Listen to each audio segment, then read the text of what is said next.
Hello everybody, welcome to Magic in My Food. This is Jyoti Dalmia. Today I am preparing Keto Rabri. Yes, it's an Indian sweet or Indian dessert, and this is a very tasty dessert, and actually it is a very high carb dessert, but the keto version is just the opposite. It is very low in carb and you would love it because it can be prepared within minutes and the taste is truly awesome. So let's begin with it.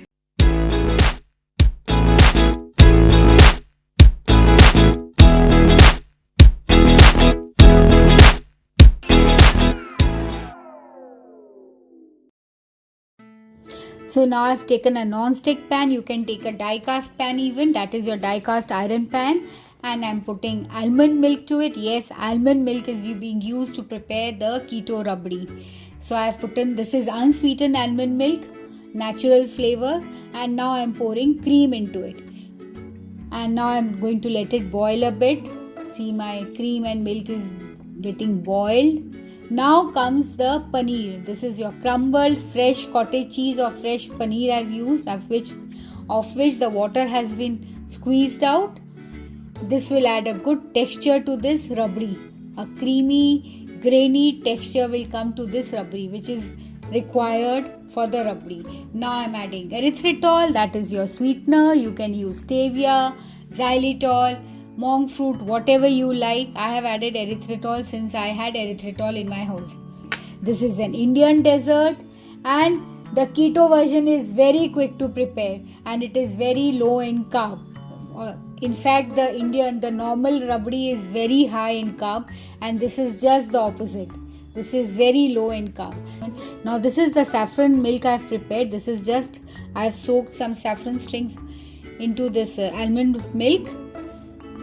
And now I have poured that. This will give a good color, even the lovely saffron color and the flavor even. Here goes the cardamom powder. See, my rabri is almost prepared. See how it looks lovely. I'm just stirring it and my rabri is made. It just takes about 10 minutes to prepare the rabri. So I'm going to cool it. You can cool it in a bowl also. I am just putting in serving bowl and then I'm going to put it for cooling. It's better you serve this after refrigerating it for at least 2 to 3 hours. Now I'm just decorating this with chopped almonds and pistachios. And if you have fresh rose petals, you can use that. Since I had dried rose petals, I used the dried one. So my rabdi is ready. My keto rabdi is ready to be eaten. And before I eat, I am going to offer this to Goddess Durga as it is Navratri going on. So if you have liked it and enjoyed it, please like and subscribe to my channel and please post comments and queries. I would love to answer it. Thank you.